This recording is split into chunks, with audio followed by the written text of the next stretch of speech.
करे। कर्म बाधाएं लाते हैं, कर्म का उदय किसी को नहीं छोड़ता, चाहे वो राम हो, चाहे अपने आदिनाथ हो, चाहे पारसनाथ हो, चाहे महावीर हो, सबको कर्मों ने सताया है।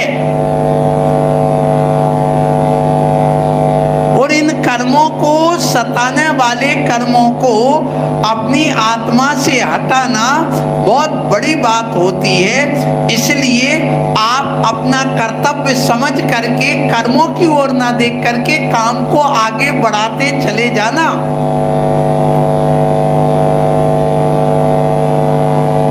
अभी कर्तव्य में कुछ कमी दिख रही है, अभी और गतिशील करो चरण, मंजिल पास नहीं है, काल चक्र गतिमान किसी का दास नहीं है। अरे जीवन की हर श्वास पंच कल्याणक में लगा डालो, जीवन का पल भर को विश्वास। कल किसने देखा? इसलिए अभी गतिशील करो चरण, मंजिल पास नहीं है। अभी मंजिल आएगी 24 तारीख को। अभी बहुत कुछ बाकी है। बाकी क्या, सब कुछ बाकी है अभी। इसलिए कर्तव्य समझकर कार्य में अपने मन को लगाते रहो और बार बार गुरुओं के पास आकर शीश झुकाते रहो। अरे कर्म लाएंगे आपत्ति और विपत्ति के तूफान, लेकिन पूर्व कर्म का फल समझ करके मुस्कुराते रहो। आएंगे, आते सबके जीवन में आते, और जिसके जीवन में जितने कष्ट आते हैं वह उतना महान बनता है। जो जितना उपसर्ग और परिचय सहन करता है वह उतना महान बनता। 24 तीर्थंकर हुए। बताओ आप नाम किसका लेते हो ज्यादा? जिन जिन के जीवन में कष्ट ज्यादा आए, जिन जिन ने ज्यादा तकलीफ सहन की, जिन्होंने समाज के उत्थान के लिए ज्यादा किया है। जैसे शांतिनाथ भगवान, धर्म का विच्छेद हो गया, उन्होंने लगा दिया पूरे में चक्रवर्ती बन करके, तीर्थंकर बन करके गली गली में डंका बजा। इसलिए जब भी शांति धारा करोगे तो किसका नाम लोगे? आदिनाथ भगवान ने युग के आदि में जब त्राही माँ मच गया, खाने के लाले पड़ गए, पहनने के लिए कुछ वस्त्र ना मिले, कल वृक्ष समाप्त हो गए, जनता परेशान हो गई, बच्चे दिखने लगे, इनका लालन पालन कैसे करें? क्योंकि भोग भूमि में तो माँ को आई छींक और पिता को आई जमाई। जैसे माँ को छींक आती है और बच्चे का जन्म जुगलिया हो जाता है उस छींक के जोर से, प्रेशर से, और छींक आई और छींक में आंख बंद हुई, बच्चा बाहर निकला और उसकी मौत। किसकी? माँ। बच्चे को नहीं देख पाती है, कौन? माँ।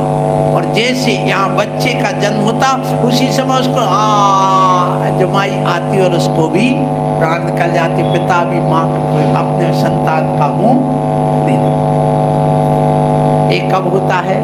भोग। और वो बच्चे दोनों युगलिया शीघ्र बड़े होकर के अपना काम करते आगे बढ़ते, अंतिम खुलकर नाभि राय, जिनको मनु कहा गया वेदों में। इसलिए मैं आप लोगों से ये कहूंगा, कई विद्वानों ने ईर्ष्यावश क्या क्या कह दिया है आपके जैन धर्म को। ये तो हिंदुओं से अलग होकर के बना है। दूसरा कह दिया एक लेखक ने, अरे ये तो बौद्ध का बच्चा है जैन धर्म। अरे जैन धर्म का बच्चा है बौद्ध धर्म। इतिहास उठाओ, आज जो प्रतिमा की बात करते, इतने मंदिर हैं, क्या बनाना, क्यों पंच कल्याण? तुम्हारी समाज के लोग कहते, तुम्हारे घर के लोग कहते। दूसरों की बात छोड़िए। कभी ये नहीं कहते एक बेटा है, अब 4 मकान बनाने की क्या जरूरत, एक बेटा है 2 गाड़ी लेने की क्या जरूरत, एक मकान है 1 कमरे बस पर्याप्त, एक बेटा के लिए हमें 4 कमरे बनाने की क्या जरूरत। ऐसा कभी मन में नहीं आता। मंदिर एक तो है, क्या बनाने की जरूरत। यदि ऐसी सोच हमारे जैनियों ने रखी होती तो अभी तक जैन धर्म का अस्तित्व नहीं बचता। आज ध्यान रखो, इस धरती में जहां खोदो, ये भारत भूमि पवित्र क्यों है? क्योंकि इस भूमि को जहां खोदो वहां मुर्दे नहीं, मूर्तियां निकलती हैं, और वो हमारी जैन धर्म की मूर्तियां। इसलिए भारत भूमि पवित्र है। कोई बात नहीं, रखो एक प्रतिमा, रखो अपनी तरफ से, रखना चाहिए। मरने के बाद में साधु अमर होता है कब? साधु जिंदा रहता है कब? जब वह वही ग्रंथ लिख करके जाता है। आज हम कुंद स्वामी को जानते हैं, आज उमा स्वामी को जानते हैं, आज समंतभद्र स्वामी को जानते हैं, आज हम पुष्पदत्त भूत बली महाराज को जानते हैं। 12,000 मुनियों का सम्मेलन हुआ था महिमा नगरी में, और वहां से 2 मुनि महाराज आए थे, पुष्पदंत और भूत बली। आज उन्हीं का नाम क्यों जानते? बाकी 12,000 कहां खो गए? इसलिए खो गए कि उन्होंने अपने जीवन में कोई साहित्य रचना नहीं। कुंद स्वामी के 500 शिष्य थे, उनमें अकेले उमा स्वामी का नाम क्यों आ रहा है? बोलो। क्योंकि वो तत्वार सूत्र नाम ग्रंथ लिख करके गए, इसलिए आज उनको जानते। बाकी कहां गए? 499 गायब है।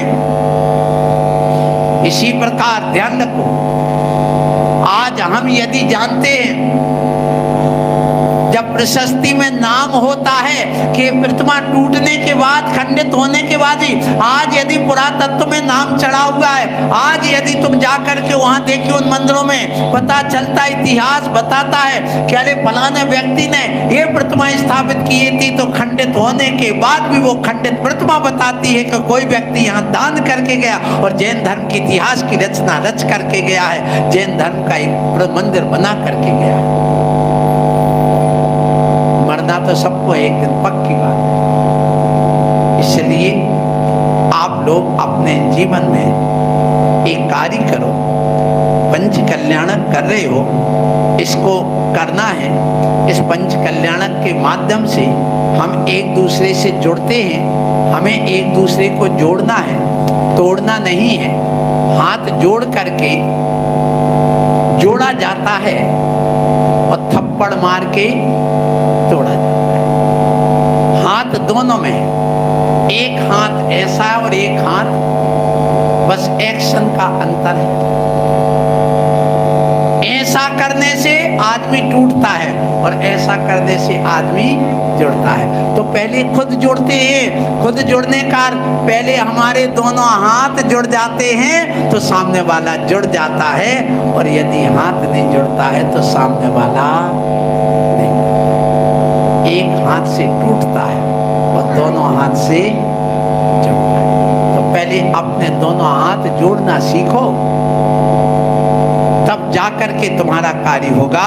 इसलिए मैं आप लोगों से यही कहूंगा कि हमने समाज को जोड़ने, यह व्रत धारा है, जैन एकता और समन्वय, यही हमारा धारा है। क्या कहा?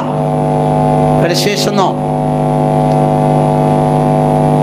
हमने जैन धर्म को जोड़ने का व्रत धारा है, और जैन एकता और समन्वय यही हमारा नारा है। गुरु हमारे दुनिया में सबसे न्यारा है, और जैन धर्म हमें अपने प्राणों से भी अधिक। अपने जीवन में ये हमेशा नारा लगा करके अपने आप को समझना, आप लोग अपने कल मैंने जो कही थी वो बात आगे की बढ़ाऊं और विराम भी दूं। घड़ी में अपना समय पूरा हो गया है।